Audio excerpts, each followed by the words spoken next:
Coucou tout le monde, j'espère que vous allez bien.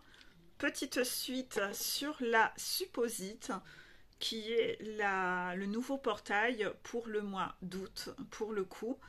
Vous avez déjà vu l'introduction, la première partie, qui est plus qu'une introduction de base, puisqu'en plus on va un peu en profondeur sur certaines blessures, à revoir certaines notions.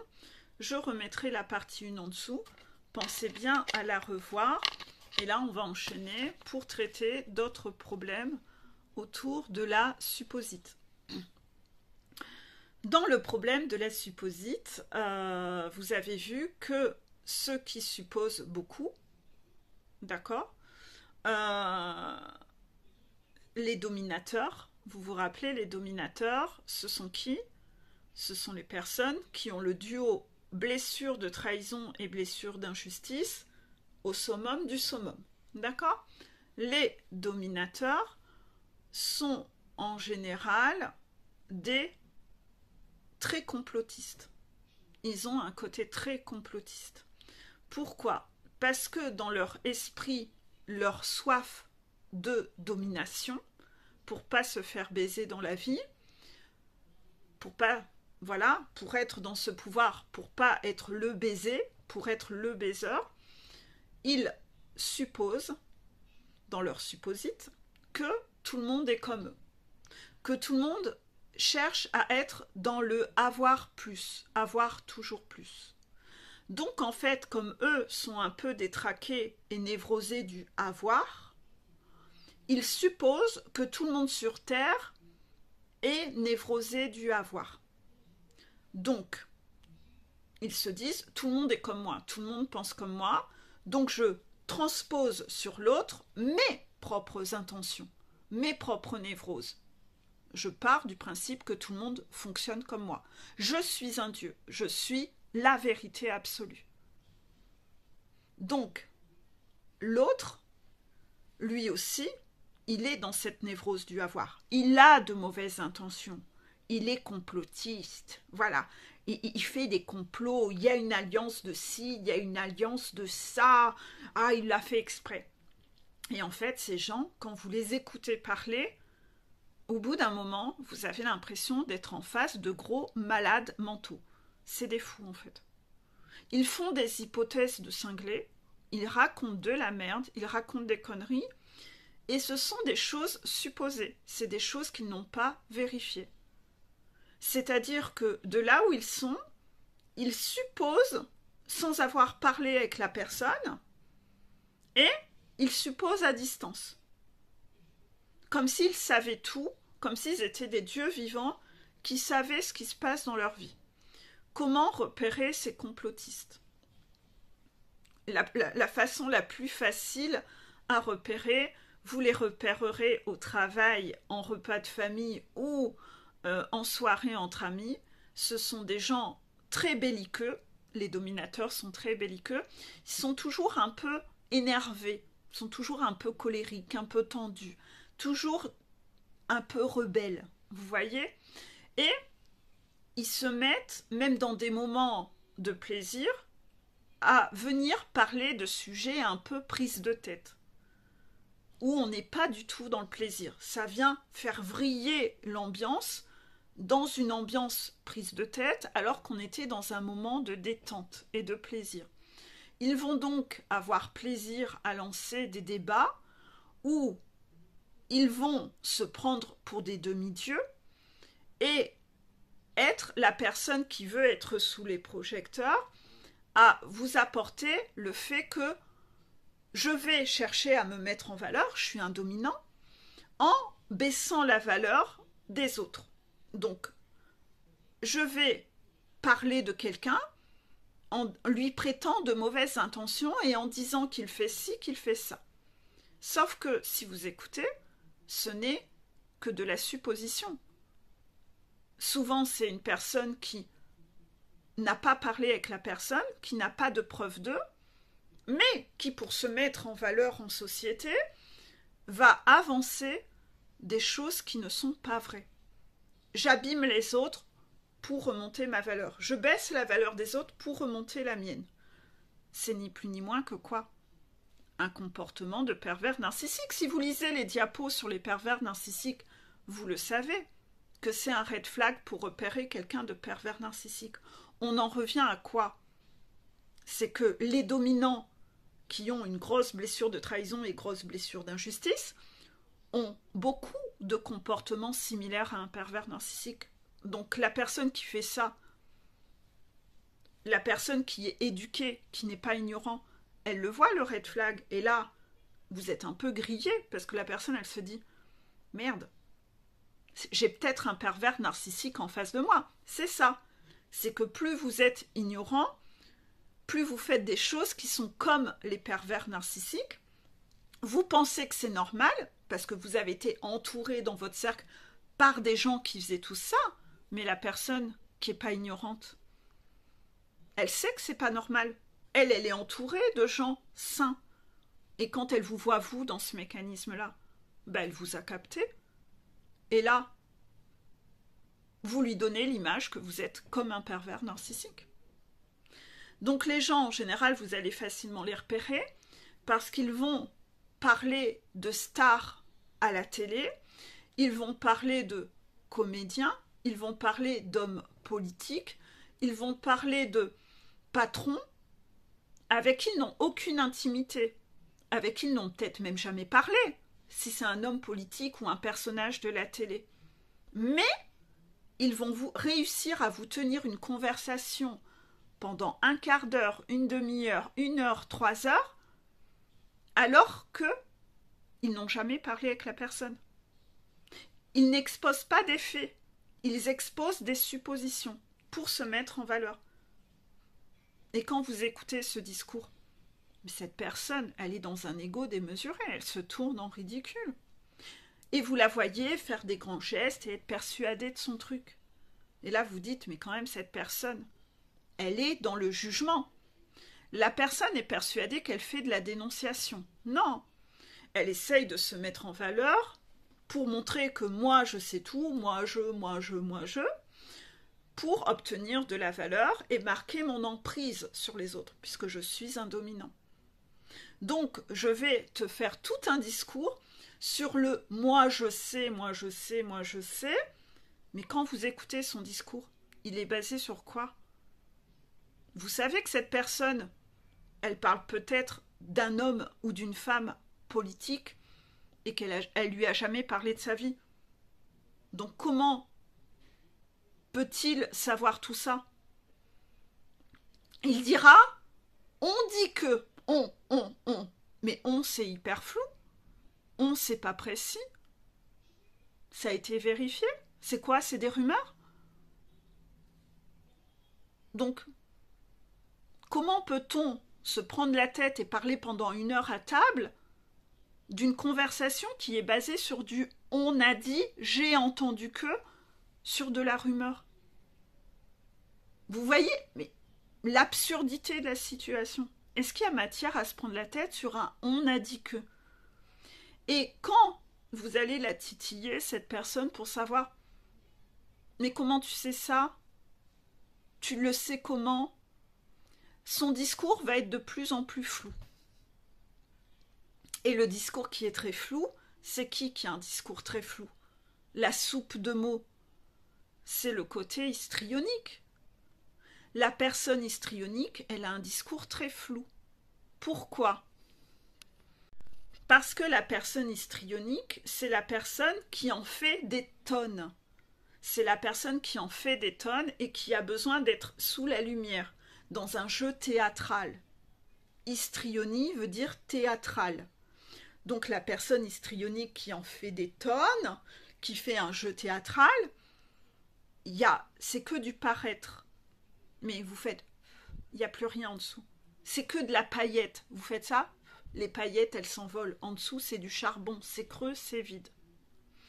Donc, par rapport à ça, quand vous titillez un peu pour avoir des précisions, là, vous aurez une soupe de mots. Une soupe de mots. Et le pervers narcissique, il est très, très, très fort dans la soupe de mots. On a parlé. Donc, je vais vous dire une connerie, c'est que, par exemple, vous allez parler à cette personne, il va vous dire « Ah, le voisin, il trompe sa femme. » Ah, et tu le sais comment? euh, euh, ben, on m'a dit que... Ah, c'est qui on? Ben, en fait, j'ai entendu que... t'as vu, les cerises, elles sont rouges, là. T'as vu, les cerises, elles sont rouges. Et tu sais quoi ouais, mais en fait, c'est parce que les poubelles, elles sont sorties l'autre jour à telle heure. Et putain, j'étais pas bien cette nuit. La soupe de mots, ça va être un discours décousu où vous n'obtenez jamais la réponse à votre question. Contraction. Vous obtenez jamais la réponse à votre question. Et en fait, ça devient très emberlificoté, c'est très confus. C'est très confus. Là, vous l'écoutez comme ça. Mais, et là, reprenez la parole. Mais sinon, ma question, c'était que... Et là, vous la ramenez sur votre question. Vous allez voir cette personne se désagréger petit à petit. Elle se liquéfie petit à petit. Et observez-la. Observez-la dans cet inconfort de se désagréger, où son discours ne veut rien dire. Sa soupe de mots. Cette personne voulait être sous les projecteurs, en faire des tonnes, baisser la valeur des autres pour se mettre en valeur, mais elle n'est pas connectée au cœur. Elle n'est pas connectée au cœur. Elle est en train de propager des suppositions qui sont fausses sur une personne, de faire sa langue de vipère, et elle essaye de la présenter comme une vérité. Si c'est une vérité, il y a des faits. Il y a des faits. Donc, demandez des précisions sur les faits. Dès que vous allez poser des questions, cette personne, il n'y a plus personne. Elle se liquéfie. C'est là où, très rapidement, vous voyez qu'elle n'a pas de réponse à vous apporter.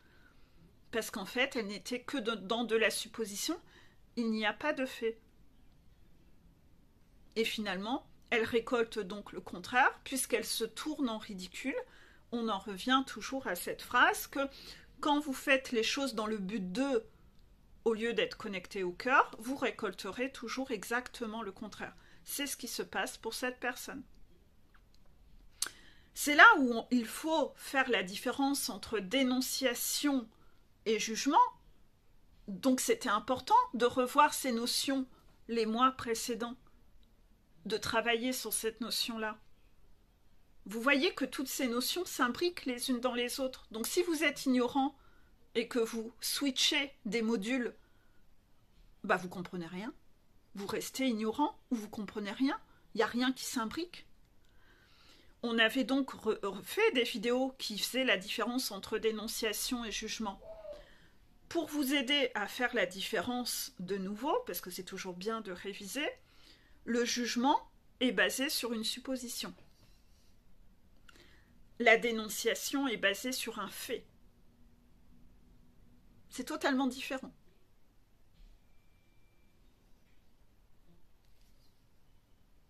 Donc, si vous vous faites chier en repas de famille et que vous trouvez bon de parler des coucheries de votre voisin parce que vous faites chier, vous n'avez rien d'intéressant à raconter à part de blablater sur le dos des autres, quand le gars il dit le voisin trompe sa femme, parce que la poubelle elle est sortie à 6 heures, c'est pas un fait ça c'est un jugement. C'est une soupe de mots. Quelle est la preuve? Où est le lien de cause à effet? On m'a dit que, c'est qui on? C'est pas un fait. Par contre, s'il vous montre une vidéo où il est en train d'apprendre à son gamin de faire du vélo dans la rue et derrière il est en train de rouler une pelle à sa maîtresse, là il y a une preuve. Ça c'est un fait. Ok. Donc là, c'est une dénonciation. C'est pas un jugement. D'un autre côté, j'ai peut-être pas choisi le meilleur exemple. J'ai voulu choisir un exemple très basique, mais quelque part, s'il trompe sa femme, en gros, il fait ce qu'il veut. Vous n'êtes pas chez le couple, donc ne supposez pas, peut-être que c'est une vraie connasse et que vous savez pas, et peut-être qu'elle en fait autant. Vous n'êtes pas au courant de ce qui se passe. Donc, c'était pas le meilleur exemple, parce que dès qu'on est dans des problèmes de couple, on peut pas supposer, on n'est pas chez eux. Donc on peut pas juger. D'accord? Le jugement est lié à la supposition. Et moi, là-dessus, je suis beaucoup en je juge pas, je suis pas chez le couple, on sait pas ce qui se passe chez eux. D'accord? Ok? J'aurais pas dû choisir un exemple couple, j'aurais dû choisir un truc autre chose. Vous voyez? Mais bon, vous avez bien compris la subtilité. En coaching, je vois beaucoup de gens pratiquer la supposite. Ouais. Et quand c'est maladif, ça devient une grosse soupe de mots. C'est très difficile de s'y retrouver. C'est-à-dire que, on le sait, je l'ai expliqué dans le premier volet de la vidéo, le contrôlant va être très adepte de la supposite. Parce qu'il a ainsi le contrôle sur la situation. Le contrôlant veut que son audimat soit du même avis que lui. Il aime que les gens aient le même avis. Il cherche à argumenter pour que les autres soient du même avis que lui. C'est ce qu'il souhaite. Moi, quand vous me voyez en soirée ou en repas de famille, en aucun cas, je cherche à ce que les gens soient du même avis que moi. Les guides en attestent. On a tous des avis différents.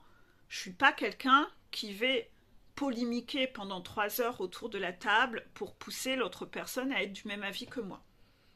Dans ma vie familiale, je ne suis pas ainsi non plus. Contraction. Je ne suis pas ainsi avec mes enfants, je ne suis ainsi avec personne. Contraction. Mais j'ai un avis. Si on me demande mon avis, je vais donner mon avis. Mais je ne vais pas forcer la personne à être du même avis que moi. Contraction. C'est ça la nuance de gris.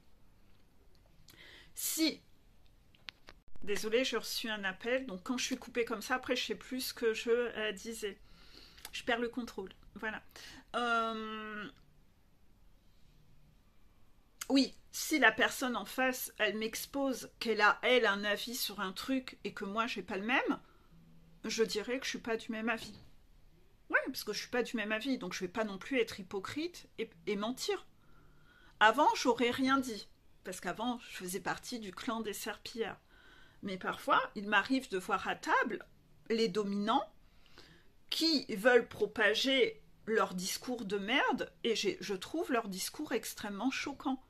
Donc, croyez-moi qu'avant, je disais rien, parce que j'étais comme ça, mais maintenant, j'ai ma place, je prends ma place.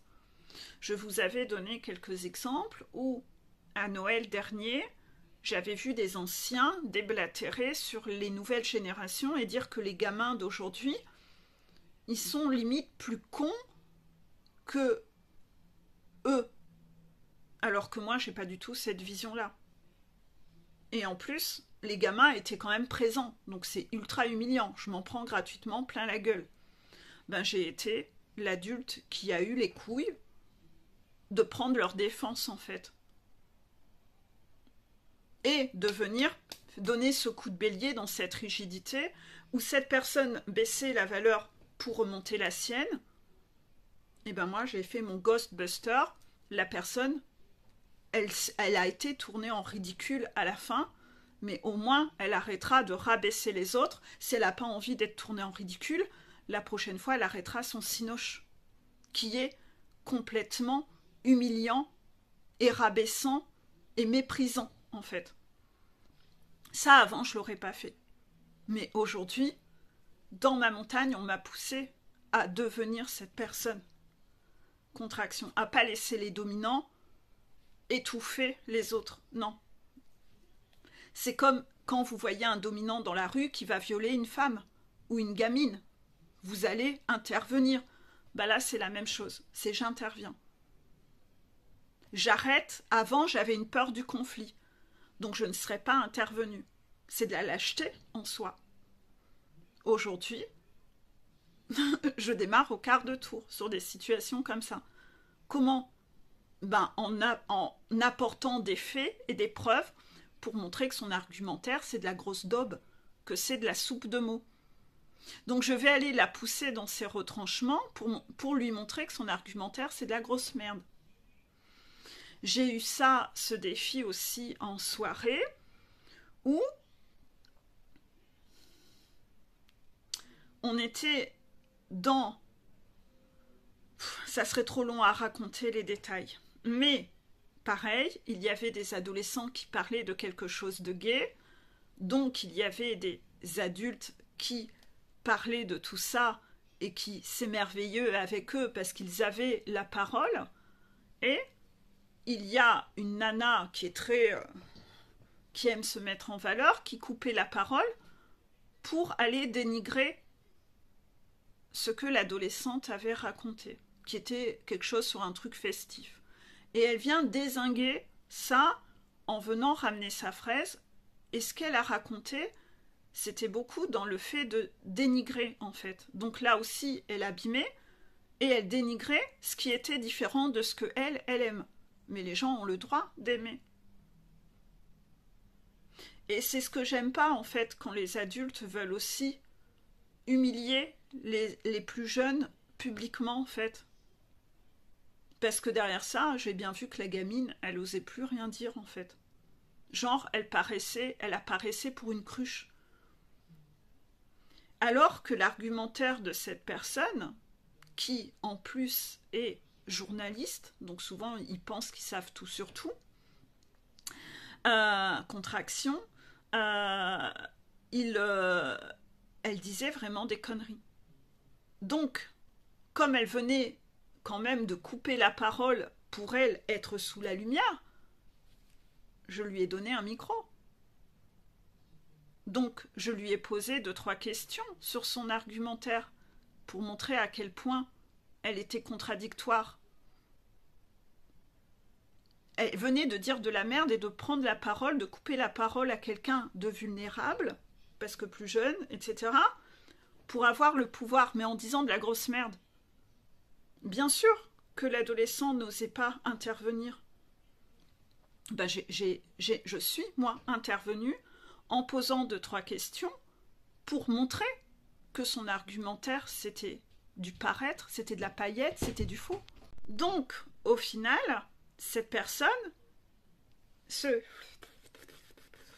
parce qu'elle passait en mode soupe de mots, s'était mis en lumière qu'elle était incohérente, contradictoire, qu'elle disait de la merde. Mais, plutôt que de chercher à humilier plus vulnérable, attaque-toi à quelqu'un d'égal à égal, de ton âge.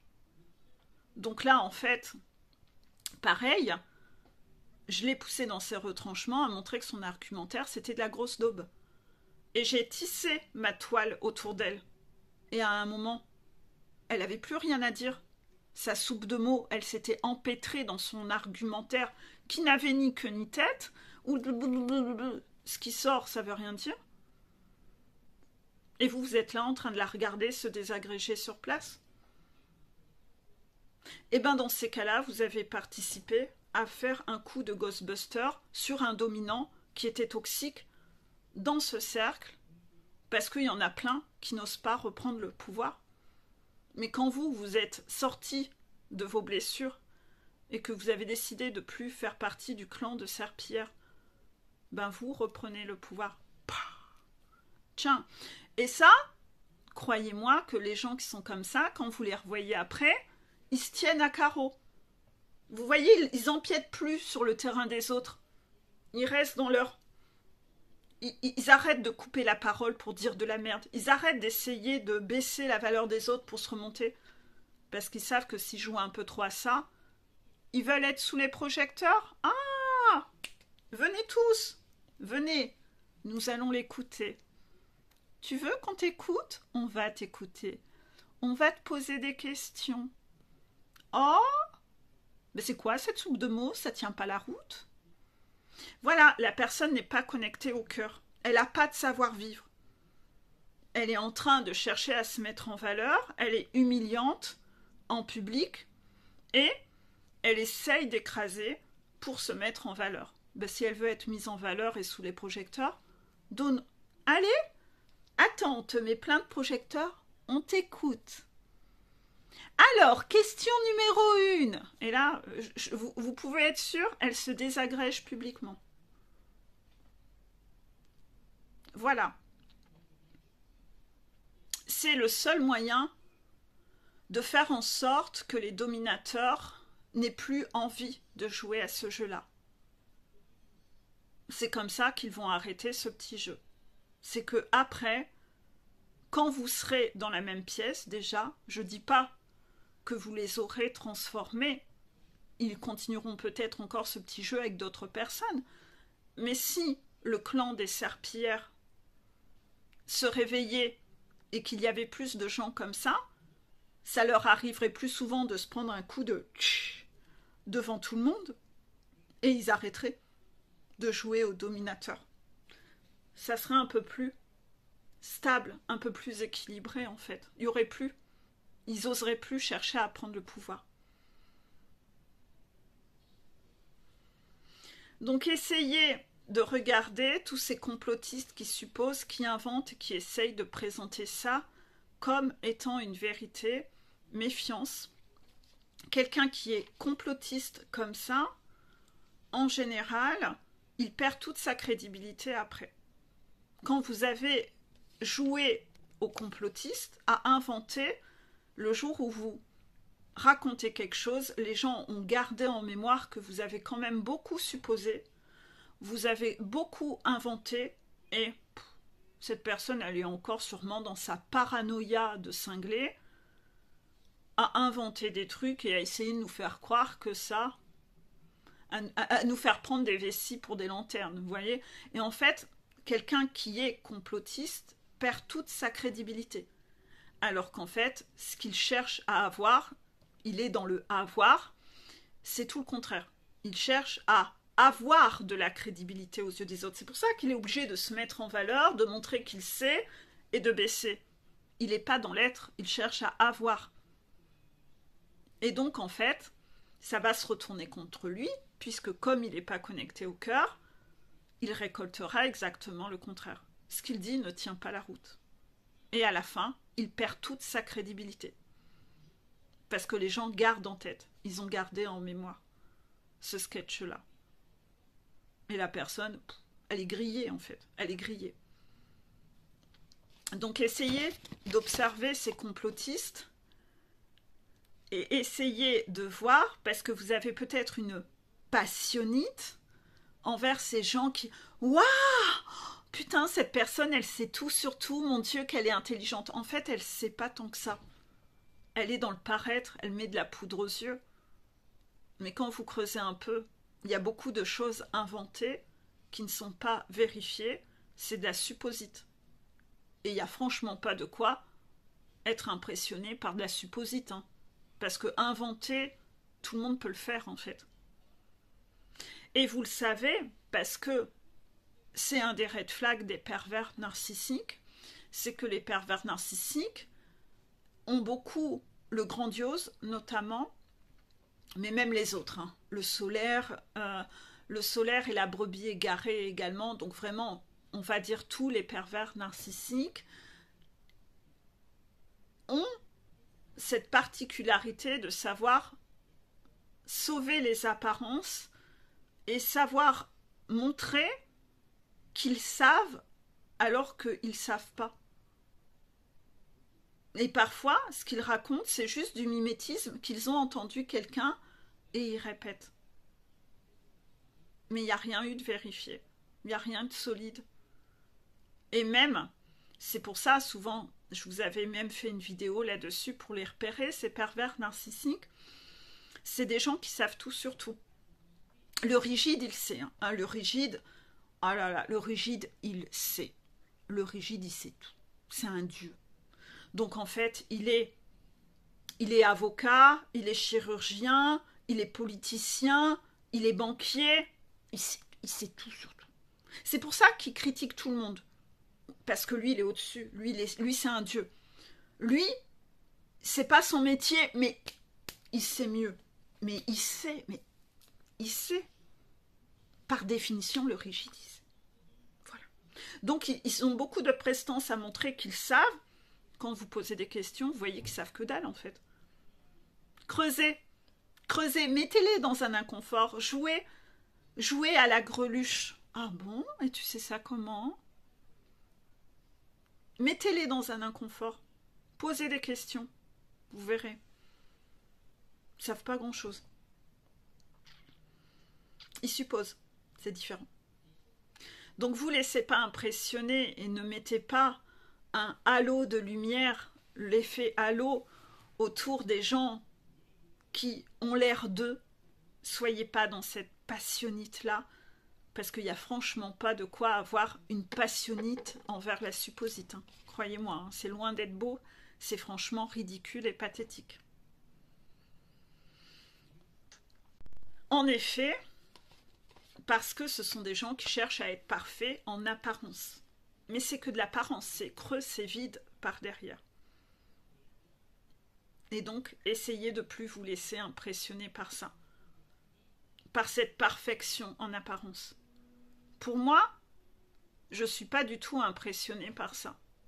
Moi, ce qui m'impressionne, c'est les gens qui savent parler de leurs faiblesses et les assumer. Ça, je trouve ça beau, en fait. Je trouve quelqu'un beaucoup plus fort à oser montrer ses faiblesses, les assumer, pas jouer un jeu, que quelqu'un qui cherche à avoir. Ça m'inspire pas confiance. Je me dis, qu'est-ce qu'il cache ? Pourquoi cette personne, elle sait pas être vraie ? Pourquoi cette personne, elle fait des secrets ? C'est qu'elle doit en cacher des choses. Ça m'inspire pas confiance. Hein. Pas du tout. Je trouve qu'il est beaucoup plus courageux d'être soi-même et de oser montrer sa vulnérabilité, d'avouer ses torts, de savoir s'excuser, demander pardon. Ça demande plus de courage que de jouer un rôle et jouer un jeu théâtral. Hein. Ça, c'est lâche. C'est parce qu'on n'assume pas des choses, en fait. C'est pas séduisant, en fait. C'est pas séduisant pour dessous. Pas du tout. Donc ceux qui en font des tonnes, c'est que ça cache quelque chose, en fait. C'est que ça cache quelque chose. On cherche où est la faille. Qu'est-ce que cette personne cherche à cacher ? C'est pas séduisant. Pas du tout. Je répète ce que m'avait dit mon piou-piou à Brice, qui disait que ce qu'il trouvait beau chez moi, c'est le fait que j'assume avec authenticité à parler de mes erreurs. Ah bah oui, j'ai pas de souci avec ça. Mais je pensais, dans ma supposite, que tout le monde le faisait. Ben non. Non. Je pensais pas que c'était si surprenant. Bah d'un autre côté, moi je m'entoure de gens qui me correspondent. Donc moi, dans mon cercle, c'est le genre de personnes que je côtoie. Mais le fait de l'entendre, c'est là où je vois que, ben ouais, tout le monde n'est pas comme ça en fait. Faut pas supposer que tout le monde est comme ça. Non, pas du tout. Hein.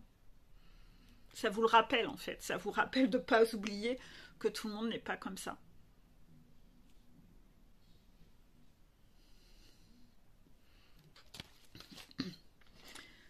J'avais quand même tiré des cartes. Donc on va les regarder. Carte de l'attraction. Vous attirez les situations ou les gens en face de vous qui sont là pour vous amener à un état de complétude intérieure entre votre yin et votre yang. Moi, j'avais un yin exacerbé, mon yang, il n'était pas là, je faisais partie du clan des serpillères. Donc en fait, inévitablement, dans ma suradaptation, il y avait un déséquilibre entre mon yin et mon yang. Il n'y avait pas de yang. Hein. Mais vous avez vu, je vous ai donné 2-3 anecdotes où maintenant, j'interviens, maintenant il y a du yang. Pourquoi ? Bah parce que on veut des relations sacrées autour de nous. On ne veut pas des relations à peu près. Union sacrée. Donc les gens là, en soirée ou en repas, qui abîment parfois vos gamins ou vos neveux nièces ou les gamins de votre pote à côté, et ses parents ne sont pas là parce qu'ils sont en train de parler à un autre adulte. Mais vous voyez que ce gamin là, il vient de se faire humilier publiquement par un adulte toxique.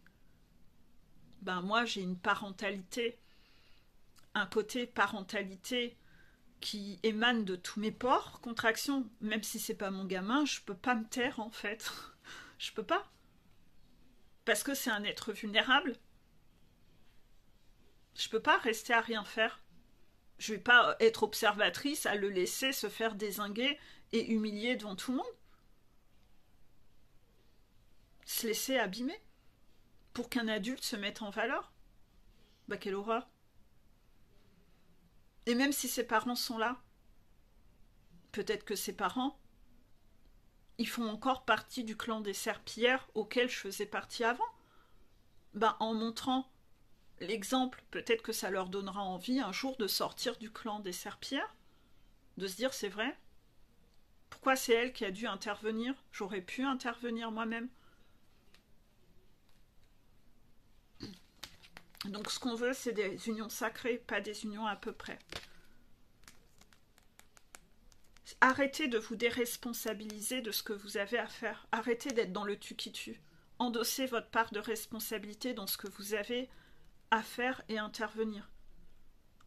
Arrêtez d'être dissocié de ce que vous faites. Ce que vous faites a un impact. Vous avez une responsabilité. Vous ne pouvez pas vous dédouaner de tout ça et reporter la responsabilité sur les autres et vous voir victime des autres. Parce que ce que vous faites a un impact, mais ce que vous ne faites pas a tout autant d'impact que ce que vous faites. Donc ne soyez pas passif, attentiste et des serpillères. Parce que quand vous ne faites pas, ça a autant d'impact. Vous avez des compréhensions à avoir. J'espère que ces 2 volets de ces vidéos vous auront permis d'avoir des compréhensions par rapport à vos mécanismes de fuite.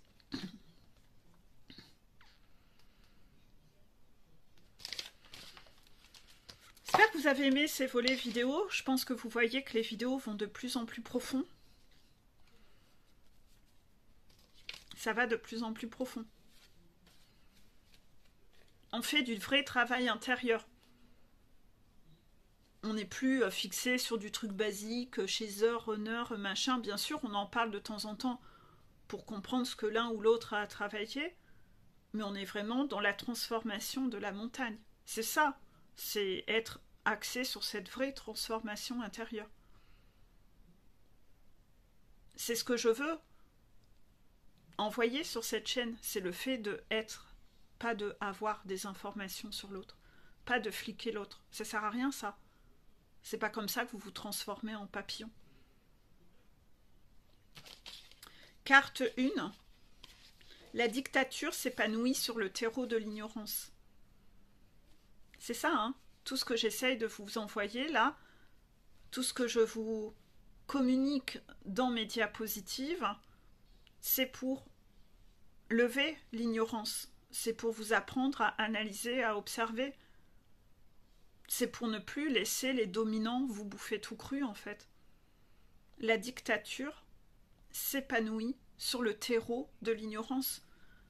Moins vous serez ignorant de tout ça, moins la dictature pourra avoir un impact sur vous. Moins vous laisserez les dictateurs avoir une emprise sur vous. Carte numéro 2. Les gens temporaires nous apprennent des leçons éternelles. Oui. Moi, il y a plein d'anecdotes que j'ai vécues avec des gens temporaires. Ils étaient là pour m'apporter des déclics. Ce sont des gens temporaires que l'on envoie pour vivre quelque chose avec eux, pour avoir un déclic. Pour voir, pour entendre, pour apprendre à reprendre ma place face à une personne comme ça, pour vivre un entraînement, pour monter sur un ring, pour apprendre à avec élégance.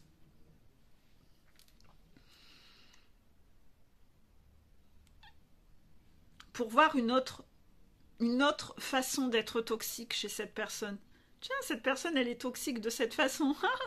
Ah, c'est créatif. Tiens, ça change de d'habitude. Vous voyez? C'est comme un jeu vidéo, en fait. Les gens temporaires nous apprennent des leçons éternelles. Et même si c'est des gens que vous ne voulez plus avoir dans votre vie, vous vous rappelez d'eux, parce que vous vous rappelez de ce que vous avez, de ce que vous avez vécu avec eux. C'est des leçons éternelles. Dernière carte, chaque instant que tu passes à être malheureuse ne te sera jamais rendu. C'est ça. c'est que tout le temps que tu passes à vouloir être une serpillière te sera jamais rendu.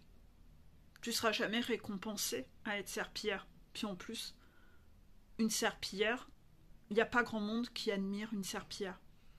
Donc que tu sois une serpillière avec tes enfants t'admireront pas. Que tu sois une serpillière avec tes parents n'auront pas d'admiration pour toi. Que tu sois une serpillière au boulot, tu ne seras pas admiré non plus. Si tu es une serpillière avec ton conjoint, bon alors là, tu peux être sûr à 2000% qu'il va aller te tromper avec quelqu'un d'autre qui aura plus de tempérament parce qu'il se fait trop chier avec toi. Une serpillière, c'est pas sexy en fait.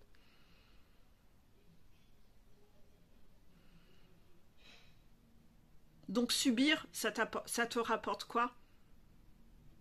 Toi, t'es persuadé que tu as quelque chose, que ça te profite. T'es sûr?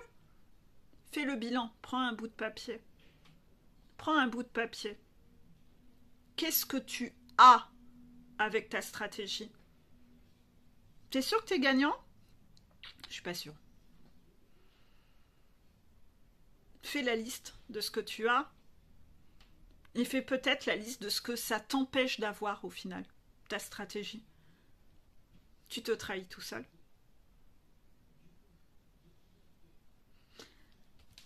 Lâchez votre supposite, travaillez votre supposite, on en reparlera dans ce mois. J'espère que cette vidéo vous aura plu. Pensez à aller revoir mes anciennes vidéos. Pensez à revoir mes anciennes vidéos. Il y a quelqu'un qui m'a dit quelque chose de très intéressant. Elle m'a dit, quand je revois tes premières vidéos, mon Dieu que tu as changé. Tu as gagné en assurance. Oui, c'est vrai que moi je voulais absolument pas faire de vidéos. J'ai été contrainte. Mais c'est vrai qu'au début, je savais pas trop, j'étais pas à l'aise.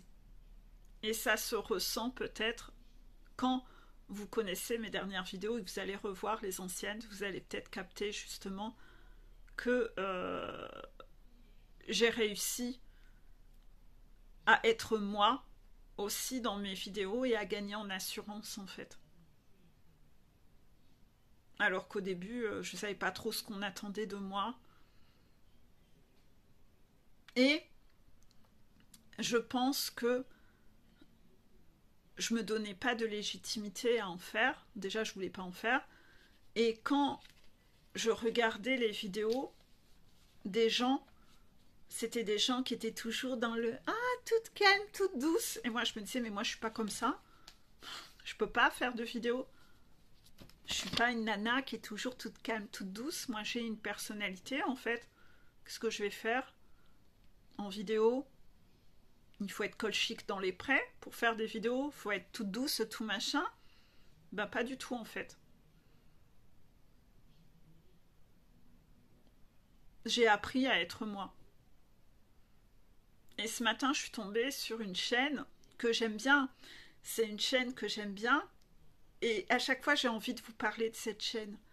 Et les guides ne veulent pas. Les guides ne veulent pas. Alors, je suis un peu frustrée parce que parfois, moi, j'ai du plaisir à écouter cette nana qui est dynamique comme moi, qui est rigolote. Et j'ai du plaisir à l'écouter en vidéo parce que je la trouve pétillante. Elle vient dépoussiérer tous ces côtés nana un peu calmes, colchiques dans les prés qui sont des fausses calmes. C'est d'hypocrisie, c'est un masque. Et en fait, encore ce matin, j'ai demandé au guide si j'aurais le droit de donner son nom dans ma vidéo aujourd'hui. Et j'ai encore un nom catégorique. J'ai pas le droit de donner son nom. Donc, je peux pas vous en parler parce que les guides ont peur. Cette nana, il y a des choses qu'elle dit qui sont ok, mais il y a certains trucs qu'elle a dit dans des vidéos qui sont pas ok. Et de ce fait-là, les guides ont peur que vous preniez de ce fait-là pour argent comptant tout ce qu'elle dit si je donne le nom. Donc en fait, je donne pas le nom, je suis embêtée, Mais ce matin, je suis tombée sur une vidéo d'elle. C'était une pépite, en fait. Et j'avais envie de la prendre dans mes bras et de lui serrer la main et de dire merci, putain. Elle pensait comme moi, elle parlait comme moi, et ça fait du bien, parfois, de voir des énergies similaires comme ça et de se dire ah putain, ça fait du bien, en fait. Plutôt que le côté Namasté. Alors, en ce moment, sur le parcours flamme jumelle, il y a une énergie d'amour. Vous devez envoyer de l'amour à votre jumeau. Envoyez de l'amour à votre jumeau. Oh putain, ta gueule, en fait. Voilà. On se croirait à la messe, tu sais. Oh Amen. Ah non, non, j'aime pas toute cette hypocrisie là, toutes ces fanfreluches, tout ce faux paraître, c'est tellement pas moi. Voilà. On me demande aussi de mentionner qu'il y a des choses dont je ne parle pas en vidéo, que je ne parle qu'en coaching. Oui.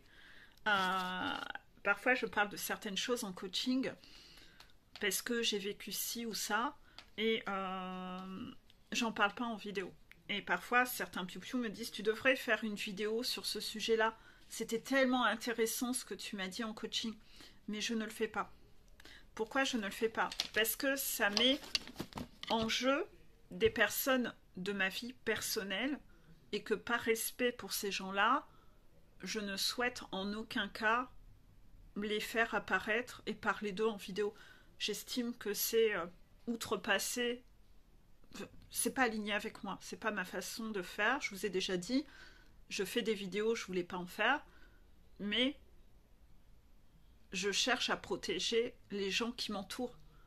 Donc en fait, inévitablement, si c'est des anecdotes qui mettent en jeu des personnes autour de moi, j'en parle pas en fait. J'en parle pas parce que je veux pas les exposer. C'est pas des bêtes de foire en fait. Donc inévitablement, il y a des choses que je vous raconte en coaching, plein de choses, mais qui ne sont pas dans les vidéos, parce que ben, ça, c'est des choses plus que j'ai pas envie d'exposer comme ça. Voilà, donc inévitablement, tous ces sujets que vous trouvez passionnants, intéressants, que je vous raconte en coaching, il n'y aura pas spécialement de vidéo dessus. Rien ne vous empêche de me dire ce sujet-là était passionnant, ça serait bien que tu fasses une vidéo dessus, Peggy. Peut-être que je vais trouver une façon d'aborder cette thématique autrement. C'est intéressant d'avoir votre retour, mais j'irai pas raconter tout en fait, parce que ben non, ça c'est un petit peu, je trouve pas ça sain. C'est ma façon de voir les choses en fait. J'ai pas envie d'être quelqu'un, je suis pas quelqu'un qui irait faire de la télé-réalité. Vous voyez, ce côté voyeurisme, non-respect, non. Donc en fait, inévitablement, c'est pas aligné avec mes valeurs. J'ai des limites, et ça fait partie des limites que j'ai, et où c'est pas aligné avec moi, c'est pas possible en fait. Voilà.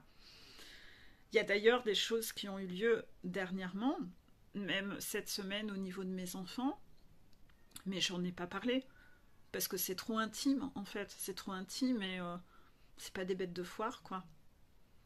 Et donc en fait, il y a des choses que je peux raconter, mais il y a des choses que je peux pas en fait, parce que c'est dévoiler leur intimité. C'est comme si j'allais écrire un livre en parlant de la vie des autres.